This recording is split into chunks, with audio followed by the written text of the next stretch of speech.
Hello, hello, hello. Welcome back to Keep Your Head Up Hockey. I'm your host, Jamie, and we got J Dog in the house as usual from Dominican. J Dog, how you doing, buddy? Buddy, it's about time. It's been a long time coming. We haven't had much chance to get on here and belt it out, so I'm pretty happy and excited to get going again, especially with the playoffs coming. Absolutely. Playoffs just around the corner. It's almost playoff time. The greatest time of year. Playoff hockey just around the bend, and the boys only have a few more games to go. But we got to touch base on probably the biggest thing that's happened in hockey in the last 5 years, I'd say at least. The huge matchup between Canada and the US, and boy, do we pull it through with McJesus McDavid scored in overtime, set up by our boy Marner. What a setup! Waiting for the pass in the corner behind the net, gets it, wires it through right to McDavid, and McDavid doesn't miss. Throws it past Helbut for the win. What a moment for Canada hockey. We needed it, with everything going on in politics. I just loved it. What are your thoughts on the U.S. Losing to Canada in overtime for Four Nations? Well, as much as I love the way the Kachucks play, and I thought that the fights in the first game were, I understand what they were trying to do, but they knew they like. I don't know if you remember going back. I'm not too sure what year it was, but right off the face-off in Canada, the United States ended up beating Canada for the gold medal in the juniors.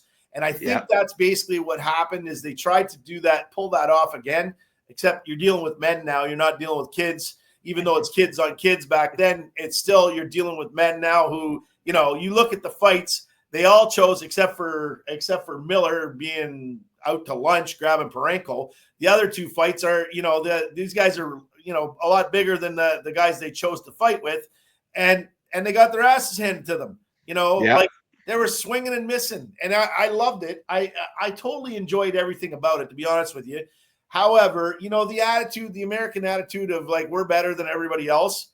I mean, you're just not. You're just not better than anybody than everybody else than like it at lots of things. So that, and this is why the American people, like, they don't understand why they're disliked. Everybody, they keep saying that it's jealousy and whatever else. It's not. It's arrogance. It's that brashness. And it's that, tell me why so many Americans wear a Canadian flag on their backpack when they're traveling around, because they know they're a lot fucking safer than having an American one on there. So to me, this was not just like you're listening to all the crap, the political crap that's going on, and like, you guys aren't tough, your elbows up, shit, blah blah blah. Well, you know what? It's not. As a country, you got fucking 350 million. We got 40. And let's face it. I mean, if they wanted to run us over, they would. The only thing is, it wouldn't be a day-long thing. It's not like they think it is, because behind every blade of grass in Canada is a rifle and a fucking pistol and a shotgun and whatever. So it would be a long, drawn-out fucking Red Dawn bullshit kind of thing. And it wouldn't be worth it for them. So I think that's why, with everything that's gone on over the last little while, especially with the politics and whatever, I think it just ended up being such a great feeling. And, who doesn't like beating the U.S.? Like, really, who doesn't like beating the U.S.? They take everybody, right? All the best athletes in the world, except for soccer players, are in the U.S., So, and even then, at their end of their career, they still come to the U.S., like Beckham and Messi and whatever else, They still end up coming, like, being a draw because it's the greatest show on earth. And it is. There's no question. You can't deny that. But when you say you're a world champion just because you won in the United States, no, that's not true. NFL football, you're world champions. No, that's not the way it works. Everybody else just chooses not to play. Like, it's that sport. You're not a world champion. That's a sport within your country. When the CFL wins, like whoever wins there, they don't say they're the world champions. And it's just, I get over, I'm over them. I'm so over the United States when it comes to politics and sports. Just that. Well, I'm telling you, man, it was damn exciting anyway. And what an outcome for us. And if it would have went the other way, I think that we would be pretty devastated in Canada and still be hurting about it.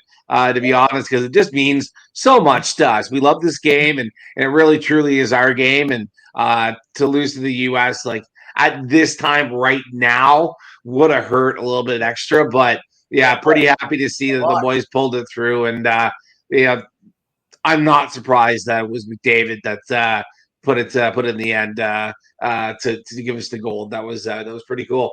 All right, well, let's move on. I was kind. I'll be honest with you. The way Makar was playing, and the way because he missed the first game, in the way he was flying around, I thought for sure. You're thinking him, eh? Yeah, he was just all over the place. And that kid, like him and McKinnon, how are they not in first place? I don't understand. Like they're they've got such a team, and you look at all the players that were even Colorado. Man, the speed of that team. But anyway. It was just such a great feeling. I totally agree. And how do you not just keep thinking about it? You know what I mean? Like anytime a game comes on, it's how do you not just keep thinking about it? Yeah, you definitely can't. Well, congrats to Canada, but you know what? We got to give a little bit of a congrats to our main team that we talked about on the show is the Leafs. Boy, Toronto having an absolute year, playing great right now, sitting atop of the Atlantic Division.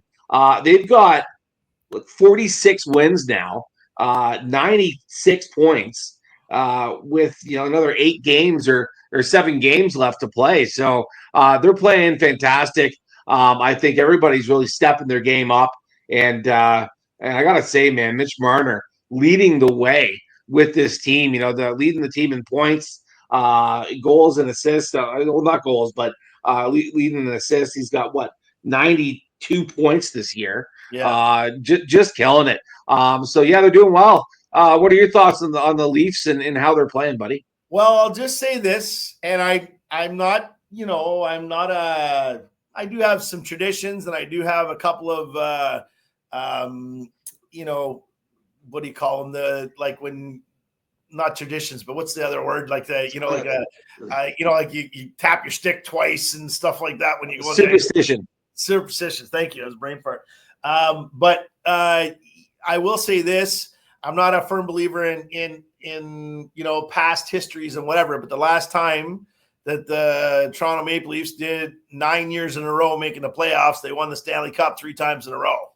Yeah. So I'm just saying this is the 9th year, and right now the way the defensive core is playing, you've got your top 4. Well, so. 4 of the top 5 defensemen that are all plus in the plus minus. And you got Tanev at 27. You got McCabe, who everybody thought he was junk. Is ridiculous. This guy's turning into one of the top defensemen in the league. And he's at plus 23. And plus 23. That's penalty minutes. And he's killing penalties like crazy. Plus 23, he's always against the toughest pairings when it comes to being on the power play, or on the other team being on the power play, penalty kill, whatever you want to say it. There's him and Tanev are just fucking gold. There's no other way of putting it. Truly is. Yeah, absolutely. Tanev's really ripping it up too. We've added some good pieces, really have. And, I think we've got the right coach behind the bench this year too. Rube's been doing a great job. The adjustments that he's making in a mid-game and from game to game seem to be working. And the boys, they're clicking. And the one thing I really like about them is that when it comes to fighting and sticking up for the team this year, that hasn't been an issue. They've got everybody's back. Where in past years, I thought it had been an issue, but really not this year. I really think the boys are clicking, and they've got each other's respect, and are really killing it. You play for him and not do that and see what happens to you. I'm pretty sure the Chief would smack the crap out of you in a practice himself.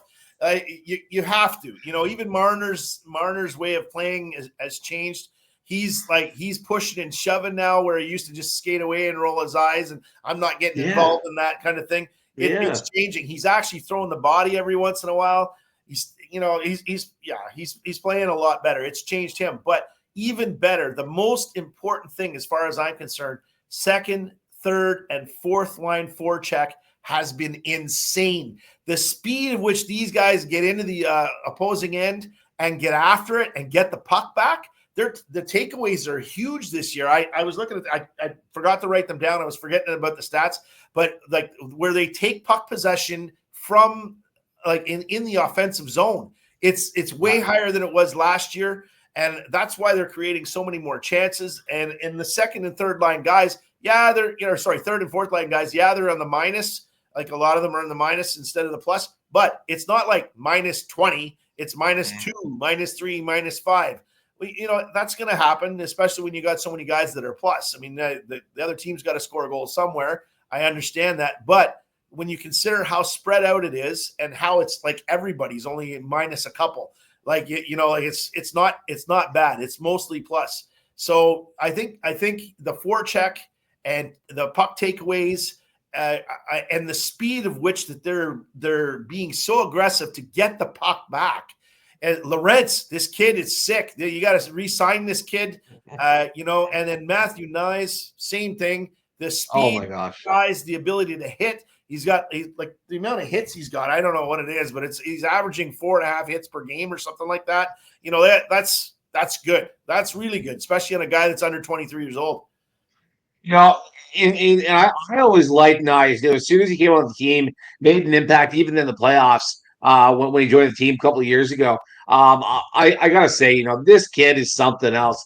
And there's only a few players in the league that have over 30 goals and over 150 hits. Those players are Wilson from the Capitals, Tkachuk from Florida, and Matthew Knies. Yeah. So those are two amazing names in the league to compare yourself to, Wilson and Tkachuk.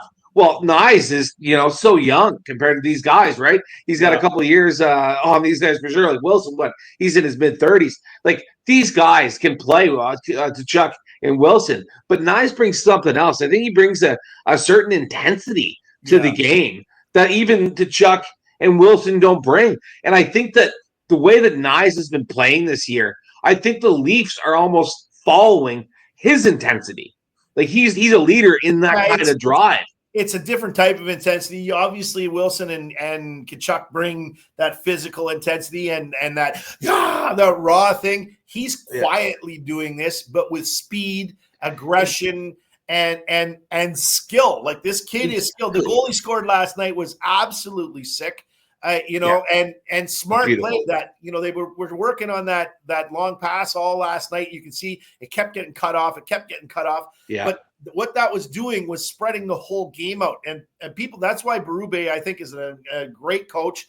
He knows how to pick and choose, like when to spread a team out. When they're starting to get into your zone and the defense are starting to push in, that's when you try to spread them out. And once they started feeling that pressure, boom, that one long pass, scores, changed the game. It's game winner again, right? So I noticed that too. That too last night. But Knies is something else, man. And let's bring the question up. We were talking about who the Leafs are going to be signing in the offseason, because now, like, they didn't get Marner signed this season, and I kind of felt like that kind of sucks, because this guy can fucking walk now, and the Leafs will get nothing for him. I don't think he'll do that, though. I really think he's, Markham born, a hometown kid playing for his favorite team. I don't think he's going to do that. But if you had a choice, who are you going to fucking sign? Are you going to let Marner walk and not sign him for $14 million or $13 million or $12 million, whatever he wants for 8 years? Or do you sign Knies, the young guy that's got, that intensity that you want every game? He's not going to be the 100-point scorer, but he's got that 150 plus hits a year. He's a bigger guy. Who do you sign? And I'm saying save the money, let Marner walk, and keep Knies, because we've got Willie. We don't really need a goal scorer, really, or really a setup guy like Marner. We've already got Willie in that. Sign Knies, but obviously I want both. But if you're going to sign one, I would say Knies. What would you say on that question? I don't see any reason why we can't sign both. JT is gonna be told, listen, you're either traded or you're gonna get like we'll release you or whatever. Something's going to happen. Year minimum. Like, well, you know what? That's a stupid thing to say it like that either as well, because he wants to stay. Yeah. He's a point per fucking game guy, pretty much. Mm-hmm. You can't let him go either. That's the problem. You can't let him go, and he's got a no trade clause. So if he doesn't want to go anywhere, he's not going anywhere. But he's probably only got 2 or 3. Well, who knows? The way shape he's in, he maybe have 4 years left in him. Who knows? But like the way he's playing, he hasn't slowed down. Everybody's like, oh, he's slowing down. He's not slowing down. He may not be as fast a skater as he was 10 years ago, but he's not slowing down. He's having a good year too. Like JT, like he has. Yeah, you're right. He hasn't slowed down at all. Like I'm just pulling up his stats now. Like he's one of the top of the team here. Let's go. Yeah, third on the team. Yeah, he's got 80. Is that 69 points? Yeah, he has 69 points and almost 35 goals. Yeah, he's got 35 goals. And how many games did he miss? How many games has he played? He's only played 67 games. Exactly. He's missed 5 games. He's a point per game guy. So you can't let him slide. But if he takes a hometown deal, give him like $3 million. I mean, it's still good money. Again, the way these guys can do backdoor deals with payout later, or make sure that he gets signed by, like what happened with Nyes, got signed with Adidas. This is why I think Nyes is not going to sign for a big deal. Marner's going to get signed. I think it's going to be a short-term deal with Nyes, but at about probably 5 per year, which is reasonable. And then you're going to get rid of like this. The Lawton deal has not worked out. He's minus whatever the heck he is. Unfortunately, he does bring something to the team though, and I don't think that he's been given, a great run, like a good opportunity so far either. Like he was the first few games, but then it started to tail. But you look at who's going to be the odd man out in the playoffs. We all know, and with I'm having a brain fart again, but the young kid that's always been a problem. Oh my gosh! What, Riley? No, the young forward. Sorry, the short kid, native kid. Native kid. Domi? Who's native? No, friggin' oh crap! His brother plays for Dallas. Oh my God! I'm having a brain fart. Robertson. Yeah, Robertson. My brain is fried right now. We haven't been doing enough of this lately, so it's all good. Yeah, so Robertson's going to be the odd man out. Lawton's likely going to play because for sure. He's not physical enough. He's too small for the playoffs. He's got great speed and whatever. He's going to be like Marner, I think, for no matter where he goes, he's not. I think he's going to be a lot better on another team. He needs to have more ice time to play better. He's shown this year that he can play, but he's just not physical. He's not big enough physically. He's going to get pushed around. He loses the puck a lot. He skates too fast for his hands. That's the biggest problem. He actually skates too fast for his hands. You see how quick he gets in on the net and then just loses control of the puck. he's there lots, so he's going to be gone. I think he's gone. That's a couple $1 million that's going to be freed up. They don't even need to bring anybody else in. They can just have one of the NCAA guys that's going to be coming up. That they signed 3 of them. They're all coming in, and there's a couple. That Russian kid that's playing over in the KHL is going to be here next year for sure. There's going to be. I think that there's going to be signings for $1 million or less that you can get rid of Robertson. You can get rid of Lawton, and Lawton's. I think he's $3 million. So it's. Right. There's $4 million right there cleared up. That's $4 million for Mitch Marner. Simple as that. Nyes gets signed for a few $1 million more. The cap's going up as well. So I think that we're good. But the number one thing I think we need to do is get rid of Riley. I hate to say it. He's minus 16. He's not playing against the top pairings anymore. He's on the power play, obviously. But he's still minus 16. He's having a rough one. He's playing against the best players a lot. But he's not. He's usually the second one. It's Tanev and McCabe and Benoit and Oliver Ekman-Larsson that are all the ones that are doing the top minutes now. Especially on the power, like the penalty kill. So I certainly believe that these guys, Riley makes too much money to keep him. He's not. He's not any longer, and he doesn't skate like he used to, and he's still not physical.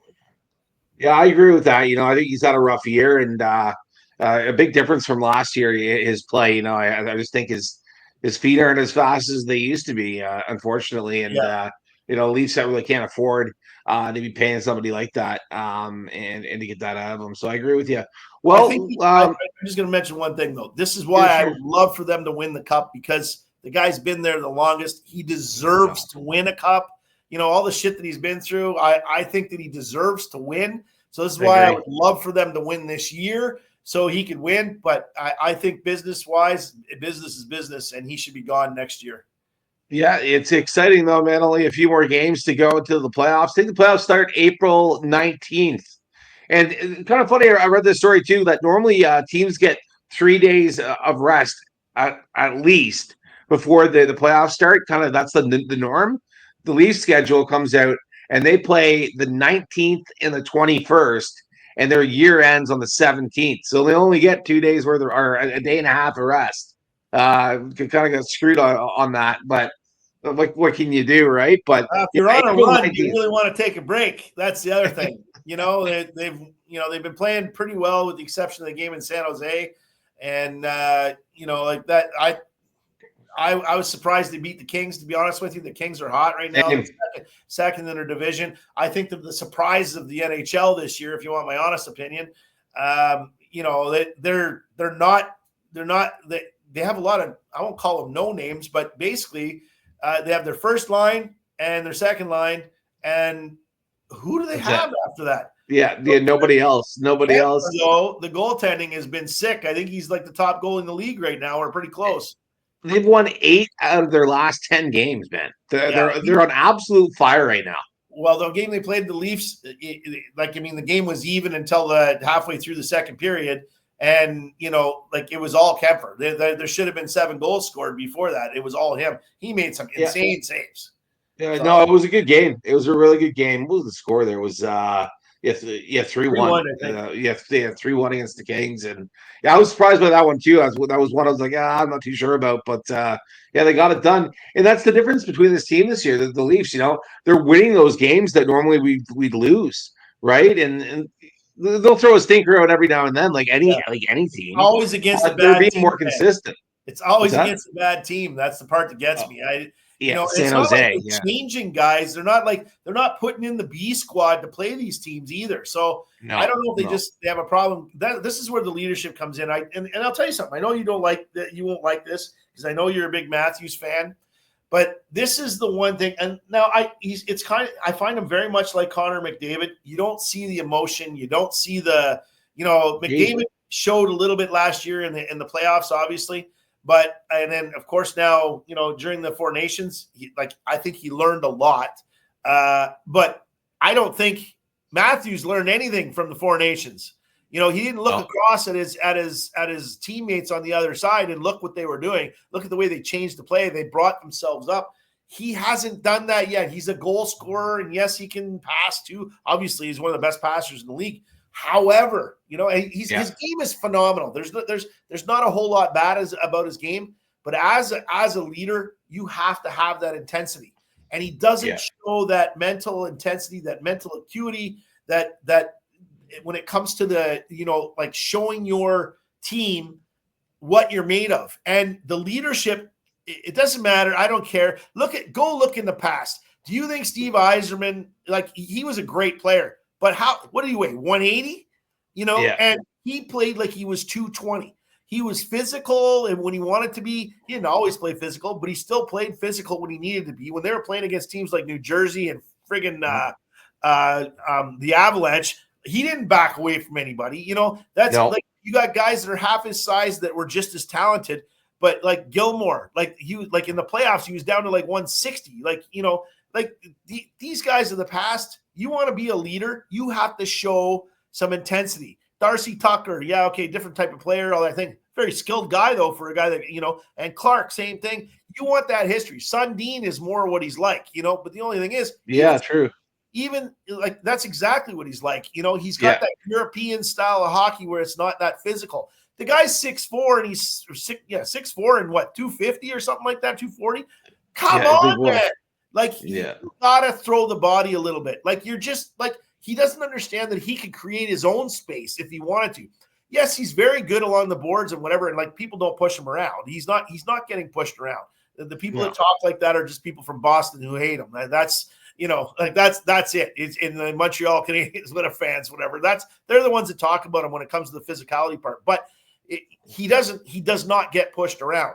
However, in a scrum and somebody starts grabbing him, he doesn't fight back. He doesn't, he just lets them, I'll just let them do whatever they want. You can't do that. That is a lack of respect, and they're never going to give you any respect unless you start standing up for yourself. He needs, look at what happened with Knies. He got in that fight, a couple months ago. Game changer. He is a different player since then. And guys don't go in after him because he used to get hammered. Like, you don't see guys trying to hammer him too much anymore because they know that he'll stick up for himself. And that's exactly what this guy needs to do. If he does that, drops the gloves once, gets in a fight with somebody who's actually his size, he might lose. It doesn't matter. You're changing the game right there. He would be respected so much more, and he would get so much more space, physically if he decided to do something like that. Agreed, buddy. And it's Matthews just hasn't been the same. Matthews, as last year, it's like light and day. I think he's hurt. Like, we all know that he's got an injury of some sort and he's pushing through. But wouldn't you want to take the time to get better rather than push through and play through it? A couple weeks off. The team's in great shape right now. It has been for a while. They knew they were going to clinch eventually. There's a week left. They clinched, but whatever, or 2 weeks, I guess. But it's not something that I wouldn't do anything less than taking 2 weeks off if I was injured. I mean, he's making about as much money as you could possibly make. And he's worth a lot to the team. There's no question. So why not just rest? The playoffs are coming. Right now, you've already clinched. Take a week off. Don't play the rest of the season.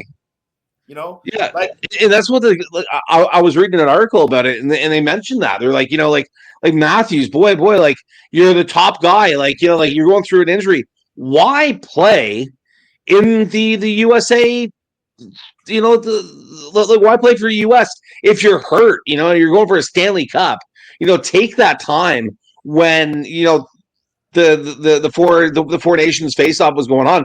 Take the time off and have a rest rather than playing that. And that was my opinion. Is you want to play for your country, of course. Obviously, he wants to play in that. But what's more important? Your boss or your country, right? That kind of pissed me off that he played, because he's still hurt and he's still not himself. And he's not, because he's what? He scored almost 60 goals last year, right? Like, it was insane. And he didn't really do anything during that time, during the that's another thing. You already know when you're going to be playing against in a Four Nations Cup, it's going to be physical. And especially against Canada.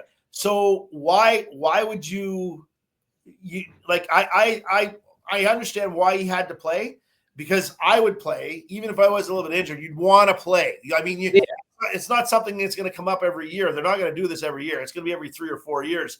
So I don't think that they're going to do it, because there's the Olympics and then there's the, World Cup and there's whatever. But anyway, I think, they'll probably do this about every 3 or 4 years. So I think he's thinking, I only have so many chances to do something like this. And I understand that. However, like you said, some things are just more important than a Stanley Cup. You got to look at it, though. This Four Nations Cup thing was pretty fucking big. In the end, it was. It was probably the best thing that happened to hockey in the last 15 years. Yeah, I agree. They got to do it again. They got to add more teams. This Four Nations bullshit. Let's add another 4 teams. Might as well. Because you definitely could, right? You definitely could.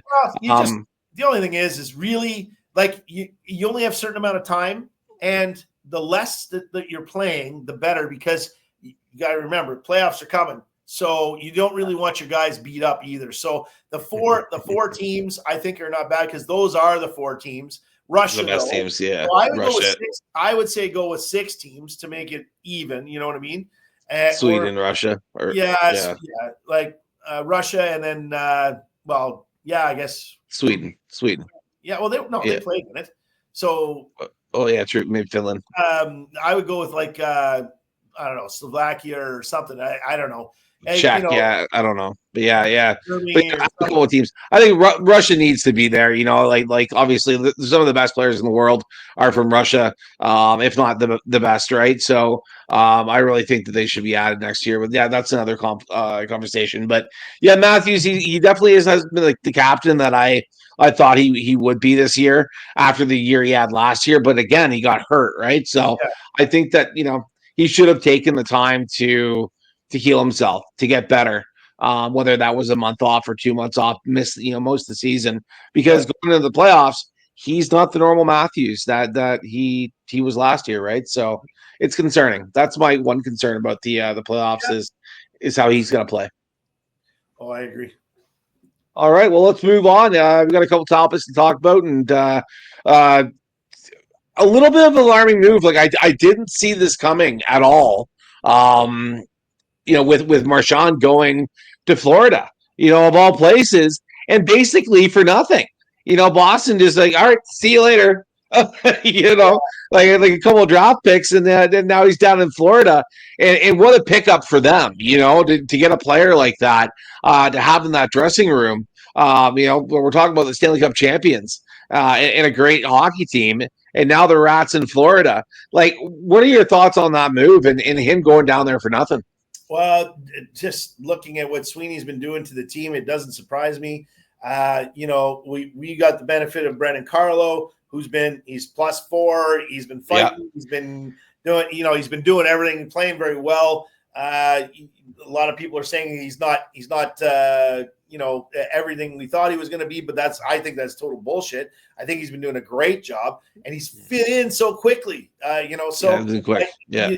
Anyway, as far as the Rats concerned, here's the thing. I kind of, you've always hated him, but you always loved him, right? Because when he played for Canada, he's given everything. It's a guy you've always wanted on your team. Doesn't matter how much you hate him, you'd love to have him on your team. And over the past few years, and I have to say this, as much as Spittin' Chicklets has kind of been, I know you're not a big fan, but I will say this: his little go-rounds with Biz have been hilarious. And yeah, they were quite funny. It's shown a whole different side to him. And since that happened, his public publicity has been a lot more open. And you're starting to see a lot more about the type of guy that he actually can be. And I know a lot of stories. I lived in Nova Scotia and was in Halifax lots and heard lots of stories. Met his dad, like all these, whatever. There was a lot of bad stories about him. But you know what? People grow up, people change. I think the respect of becoming a captain in the NHL obviously changes everybody. And in the last couple of years, their team has changed. So he's had to change himself a little bit because he's more the face of the franchise now, especially that Chara's gone and so is Bergeron. So it totally changes the dynamic of the team. And him and Pasta had a great relationship, and it definitely made things very fun to watch. No matter what, if you can hate them all you want, you still love the sport, right? And you love to see the good stuff. And he's come out with a lot of good stuff over the last while, showed a sense of humor, and you actually start to see why it's not just his play that makes him the captain. You see the respect of the other teams, or the rest of the team. So it's kind of it's disheartening actually to see him leave for two reasons. One, you figured he was going to be a Boston Bruin for his whole life. Yeah. And he should have been. The other disheartening part is he went to Florida and makes that team better. Exactly. I really don't like it all. And the one thing I really respected too was the emotion that he showed when he was getting interviewed. About the time that he was in Boston, and him moving down to Florida. It really showed that that this guy really is truly a real person and not just a rat like we all think he is. Going from licking faces to being, grown up and matured. We've got a matured Marchand down in Florida now, and he's going to be making an impact. But I just wanted to send the kudos to him and wish him the best in Florida from Keep Your Head Up Hockey. But I hope that he does terrible when he plays our Leafs. But boy, oh boy, 1,093 points in 978 games for Marchand. What a career he's had, and boy, oh boy, a guy that you want, a guy you don't want to play against, but a guy you want on your team. That's for sure. First ballot Hall of Famer for sure. Absolutely. Well, let's bring it on. Let's bring up this topic. Will OV break the Great Ones record? Well, he's only a few goals away now. 4 goals now? I think so, yeah. Yeah, 4 goals away and 7 games in hand. I think he's going to do it. And the league obviously thinks so, Jay. Do you know that there's actually a caravan following the Caps around now? And it's got the Great One following them. And then it's also got Commissioner Bettman following because they want to be there for the game when he does it, right? Because they're obviously going to do a presentation and shake hands probably. But that's crazy that's actually happening. They're following the Caps around for the rest of the year because we all know the guy can score a hat trick in whatever game he wants, if he wants to, right? So, but yeah, no, I definitely think he's going to do it. An exciting time, and he deserves it. He's had a hell of a career. He's brought a heck to hockey. He's been one of those players that you had to watch. That's an exciting player. That's a complete player. And he deserves it, and I'm happy for him. I can't wait to see him do it, and I hope that he does it this year. Do you think that?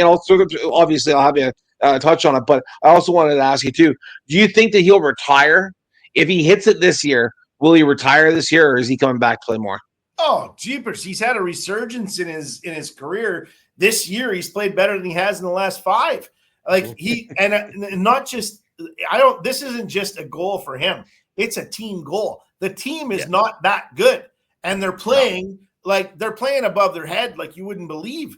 They're in the lead of their division. They're freaking they're playing phenomenal hockey. And the best part about it is he's actually started playing more physical again, which is added. Again, that's given him more space, like we keep saying. You look at him, compare him to Matthews. They both have similar skills. They're both the same size. Yeah. Why can't he play like him? Like, why can't Matthews play like him? He's created his own space, and he's not afraid to stick somebody. He's not afraid to give somebody a slap. He's not afraid. He's a little dirty too. He's got that little Gordie Howe in him. Somebody's not looking, he'll give you a little shot. And that's cool. That creates your own space. I don't mind that in a game. And this guy has created his own space, but he's also created his own legacy. He's just been a generational talent, almost a 2-generational talent now. And he's 40 years old, and the guy's still pumping him. I just think I think he's kind of like he's another Yager style guy. More physical, but another Yager style guy that could probably play until he's 43, 44 years old. So he's in great shape. When you got the genetics of former Olympian and whatever else, I can't remember what his dad did, but they're both super athletic. He's just a genetic freak, and he's got the right mentality. He still looks like he has the passion. He gets a lot more angry now. I don't know if you noticed, he's getting that crusty to him, which might be what he needed. He might have just started to get angry. But the team's definitely supporting him in this role, to get to it. And I love that Gretzky right out said, I want to be there to shake his hand, just like Gordie Howe, did to me. Yeah. But again, I was in I will say I was involved in a conversation where somebody had said to Gordie Howe, "Hey, what do you think about Wayne beating your record?" And he said, "That's my NHL record, not my professional record." So deep down, they don't want it to be beat. But Wayne has said this like 1,000 times, and I've met him a few times myself, and he's actually one of the times in this conversation we had talked about, or I didn't, somebody else was talking about it, but in that conversation, basically saying, like, why do you guys always talk about my goals? I have way more friggin' assists than I do goals. I'm a pass guy. I'm not a goal guy. It's just, he'd still win when it comes to points. He's still like 1,000 points ahead of everybody else. like with just his assists, not even including. Yeah, true. It's just ridiculous. So to say that, they're beating Gretzky, some of Gretzky's records are going to get beat. There's no question. But yeah, I mean, the assist thing, never, not even close. No. And he was the setup guy, right? Like he scored a lot of goals. He was a hell of a hockey player and got himself in the right position all the time. Like Wayne was like, that guy that saw the ice and saw what was happening before it even happened. Like nobody saw the ice better than Wayne, and nobody ever will. Or maybe they're not born yet, but just an amazing hockey player. And of course, some of his records are going to be broken. And he's a humble guy, and he'll be there to shake hands. But of course, it pisses him off, and he doesn't want OV to break his record. But that's what happens. People learn from the best, and OV grew up watching Wayne play, right? So he's gonna obviously want to break those records and be that guy. But boy, what a record to break, and that'll be an exciting day for sure if OV can get it done this year. It's good for the sport, man. It's good for the sport for sure. Absolutely. I love it. Well, let's talk about Willie for a bit. Willie breaking Sundin's record. I know you brought that up to me. I kind of missed that one, but Willie's having another year, and he broke Sundin's record. Tell us about that, Jay. Well, he's that European player. He's he's the top European player ever on the Leafs now, as far as points are concerned, and he's man. Since we started talking on the show, I always said we need to keep him. Where people are saying, we need to trade him. I've hated him at times. I've hated him at times. I give him shit when he's playing like a slob, but or sloth.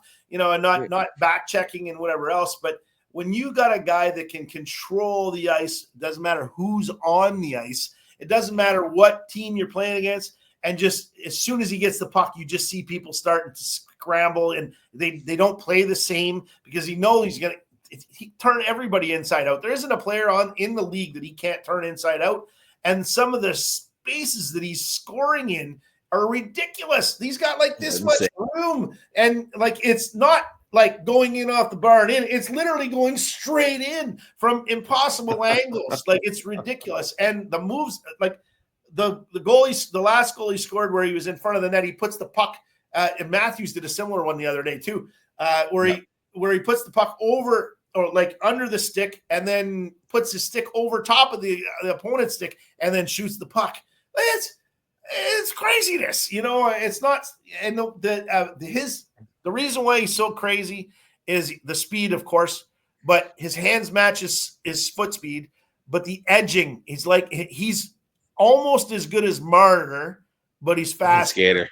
Yeah, he's a faster skater. He's got more talent when it comes to scoring, obviously, but his edging is crazy. He can turn on a dime. He loses people like just.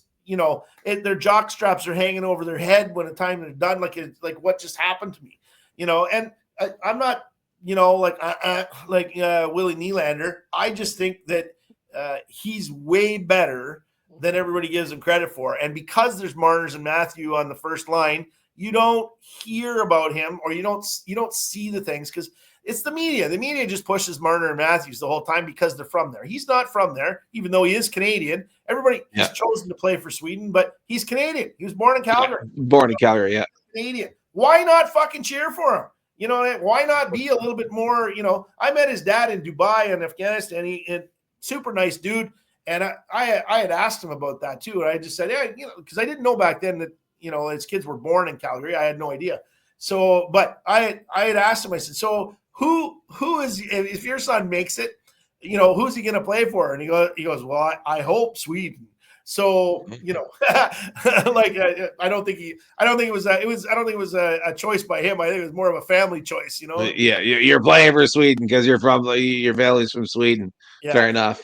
But you look at it, I mean, he is the premier player on Sweden, right? Like, so you think about it, what it brings to you. You got a whole country now that makes you first, that puts you first. In Canada, he would be 10th on the list, even if you lead the team.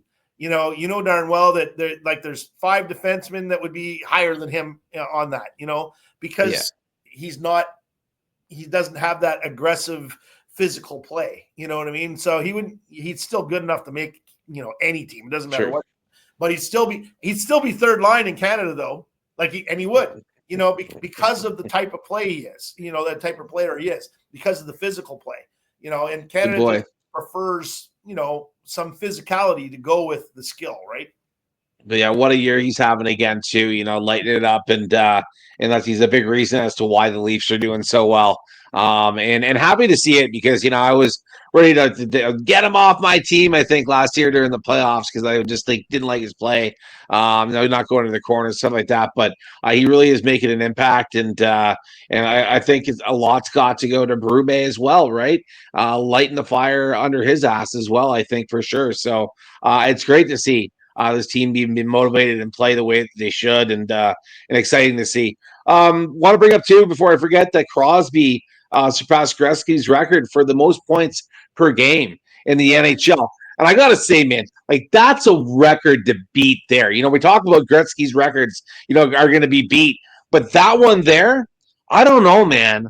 I think that one is a more impressive one to beat than even the goals. Oh, seriously. You think about all the teams that he's had, as far in comparison to all the teams that Wayne's had. Wayne's been surrounded by superstars his whole career. Yeah, he has not. He's had the start of his career very good, obviously, and then the second cup they won, he didn't have nobody. Yeah, I won't say he didn't have anybody, but he had a great defensive core. He had great goaltending, and of course, you build from the back out on a good team. He had that, but he still they were only 2 lines deep when they won the cup, the second time. So he's Crosby. I think he's moved himself ahead of Gordie Howe. He's moved himself ahead of Mario. Mario's career. I mean, let's face it. I mean, 10-year career. He could have played. If he was healthy, a guy like that could have played, like that physical, like that size. I mean, probably could have played, 16, 17 years. Unfortunately, not. But you still look, Crosby's still, in the first 10 years, he was right there with Mario anyway, and didn't have the teams that Mario had, So I think if you compare Crosby, I would put Crosby actually, he's in the top 5 best players of all time, and I agree too. I'm kind of thinking he's actually maybe in the top 3, and I think by the time he's done, it's going to be debatable because what the Penguins, I think he's still got another 2 or 3 years to play, and same, and I think by the time he's done, he might be the number 1 player of all time. Yeah, he really is, and what a great player to watch growing up, and I'm happy that I got to watch him in his full career too. From the start to the finish. He's been an exciting guy to watch, and what a player for Canada. We're talking about moments of Canada. Being on the gold medal team, getting the golden goal against the U.S. when we did win, and then also being part of this last series as well. He was a huge player for us as well, and the age he is still playing the way that he is. It's just something else. It really is, and boy. But yeah, congratulations on that one. That's a big one. Surpasses Gretzky for the most average points per game. That's an impressive one.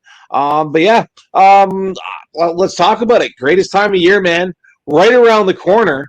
Playoff hockey soon enough, buddy. 7 games to go. And we're going to be having a little bit more shows for you during the playoffs, of course, and talking Leafs, and hopefully have some pre-games as well for you coming up. But boy, an exciting time. The playoffs are here. What are your thoughts on the Leafs, and are we going all the way this year? Can we get it done, Jay? I would say that they're I hate to make predictions. I always, I just like every other Leaf guy, we're going to win it this year. I always say that joking around because even when they were horrible, I would say that, and it's more for fun than anything. But I actually think the way that they've been playing of late, the additions that they've added, I think they got to do a couple things. I hate to say this, but if you basically play Riley on the power play, and that's basically it. Or I won't say that's basically it, but probably keep him down to about 10 minutes a game, keep him healthy. Maybe he'll be a little bit more physical. Maybe he'll get a clue as to how he needs to play to be in there. But I think you sit Robertson, you sit Riley, maybe a couple of games. You sit, obviously, you don't play the tough guys. You don't play the slow guys. 3 lines, man. Fourth line, put out, in the first part of the game, the fourth line, literally don't even put them out for the first, probably period. True. Run 3 lines for the first little while. I know that sounds crazy, but honestly, the way that they're playing right now, the top 3 lines are sick. I mean, if you have to roll, if you're another team and you don't have the talent that they do, you got to roll all 4 lines just to keep, just to be keeping up with them. You know what I mean? Just because they're going to tire out. The speed of the Leafs this year is crazy. The only other team in the NHL that's faster than them is the Colorado Avalanche.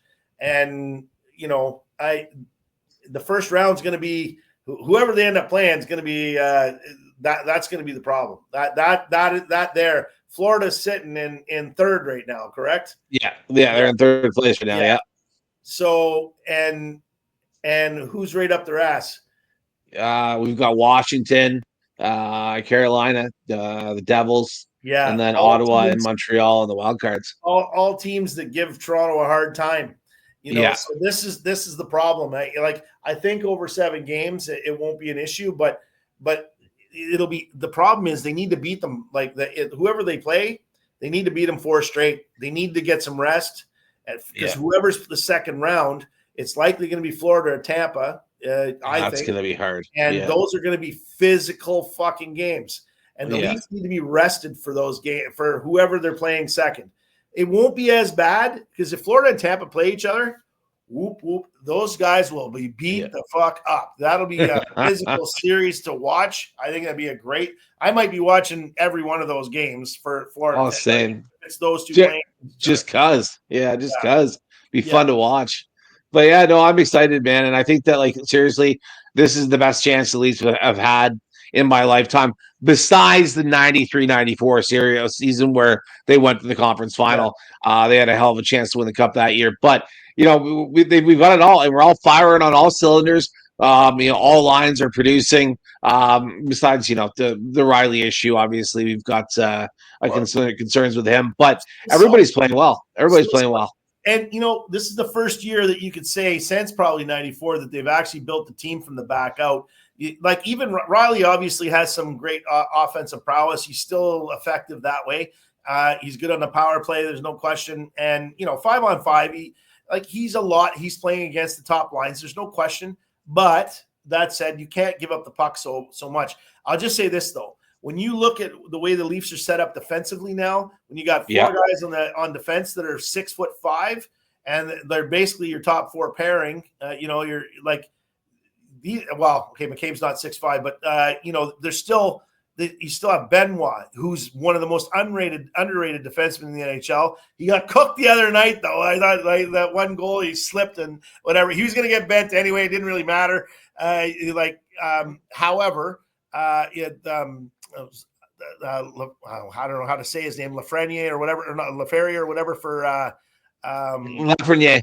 No, for LA Kings. Anyway, the kid, he scored the first goal for LA the other night, and he just made Benoit look horrible. However, I mean, the kid has changed. He is, he doesn't make very many mistakes anymore. He's physical. He'll fight. He's the first guy to jump in when Matthews doesn't want to. Protects his players, and he's blocking shots. The kid's just improved his game a ton. And honestly, I think you could, because of, you look at Oliver Ekman-Larsson and the way McCabe's playing, and Tanev, he doesn't get the recognition that he should be getting. And I guarantee you this, if the Leafs go far in the playoffs this year, He'll be a big part of it. And next year, he'll like, I think his contract's up in 2 years, but next year for bigger money when it comes time. And they're gonna have to get rid of him, or they're gonna have to get rid of Riley, one of the two. And I hope they just get rid of Riley, and then they can bring in like, a couple of new dogs, and we don't have to worry about goaltending. We're set up for years. Yeah. Oh man, we got Wall and Stolarz playing well, and I tell you right now, that's got to be the story of the year so far is Stolarz. He's been having kind of that kind of year. He got hurt there for a bit, but he's back. But he's playing well, and that's kind of what we've been missing is a goalie that can come in and win 85% of his starts. And he's been doing it. Wall had 2 or 3 bad games. And of course, because he's young, everybody made a big deal of it. And because we weren't planning on having Stolarz as the starter, nobody thought that. They thought, okay, Wall's the future. Yeah, he's the future, but they're going to split it. And you have to do that these days. You have to really do. And sure, it can be 60-40, and it can even be 50-50. You've seen it in a couple other teams. But you still have to have a starter, I think. And I think obviously Stolarz is a little bit older, a little bit more mature, and he's been there. He's won a cup already. He knows what it takes to get there. And even if he wasn't, you look who he was playing behind. He like Bobrovsky's been one of the best goalies in the league since he's been in the league. So he learned from the best basically, and supported the best, and was on the best team at one point. The guy's got experience, and he's cool as a cucumber. Wall has started to take on a very similar style of play. You look at them both now. There's no movement, man. There's so little movement in that net. They're not out of position. And they don't need to be at 6'5". They're both 6'5". There's no need to be moving around that much. So just play your position. Don't get too deep in your net. And don't overreact. That's basically the game. That is basically the game. Giguère came to I'll just touch on this for a second. Giguère came to we were in Halifax and came to a goalie school that I was helping with, and that was the number one thing that he was saying all the time: not have too much movement, especially if you're a bigger goalie. You don't need to be out of position. And Giguère's a pretty good sized fella, and I think he's like 6'2" or 6'3". And that was why he was so good for such a long time. Just no movement. And he was an acrobatic goalie. He could be very acrobatic. But the reason why he played so well is he never made extra movement unless he had to. And I think that's probably, you look at most of the goalies today, you get the odd ones like Jonathan Quick, and who's just totally acrobatic. And there's a couple of goalies in the league now that are very similar to Jonathan Quick in the way they play.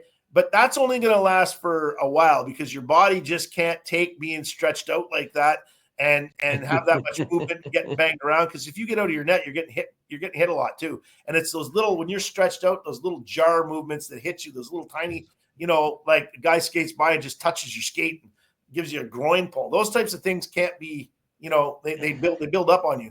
And when you get a goalie like this, you look at all the bigger goalies over the last few years. They're not getting hurt. They're lasting a long time. And they're staying on their teams for long periods of time. Why? Because of those things. They get to play a lot, and they're not letting in a lot of goals. It's that simple, and there's a lot less mistakes. When you get out of your net and you're scrambling, there's a lot less mistakes if you're staying in your net. And not getting out of position. So even going out after the puck and stuff like that. But, it's just, I think that they've just got way better goaltending than they've ever had. And, you can go back to when they had Felix in net. He's, I think he was one of the best goaltenders ever to be in the NHL. But, again, he was an acrobatic goalie. And, a lot of times he let in a lot of shitty goals because they had too much movement, and you're not seeing that in these guys. And I think that these two goalies will probably be in the top 4, top 5 goalies in the league for the next 5 to 7 years. Well, absolutely love it. And, I got to say, really, truly, I really think that this is the tandem that the Leafs have wanted and needed for quite some time. We're going to give a little bit of a shout out here before we end the show. I wanted to give a shout out to my son. My son, Connor, 7 years old, played in his first year of hockey this year. And I'll tell you right now, Jay, I'll tell you, he didn't want to play, man. He doesn't like to skate. He's a bigger guy like I am. He's a big kid, but he's got a lot of heart and a lot of passion in things that he does enjoy. And I wanted him to try hockey, so I got him into hockey. First practice, couldn't skate, falling over, can't even get himself up. And he says to me, he says, "Dad, why did you make me do this?" And I said to him, I said, "Connor, because I love this sport more than life itself, and I want you to as well, and I want you to have the opportunities that I did as a kid." Well, he gave his heart out. He tried his best, and he ends up getting the most improved player on the team this year. So a big shout out to Connor. Connor, thanks so much for trying hockey, and I love that you love it, and can't wait to see your progression year after year as you grow up and play. And yeah, he loves it. He says, "Dad, I love hockey now where he didn't before." So pretty happy about that. But that's what it's all about, folks. Wanted to say, thanks so much for tuning into this edition of Keep Your Head Up Hockey. I'm your host, Jamie. We got J-Dog as well, and we're going to be here for you throughout the playoffs to cheer on our Leafs. 7 games to go, baby. It's almost playoff time. Go, Leafs, go. And we'll see you next time, folks. All right.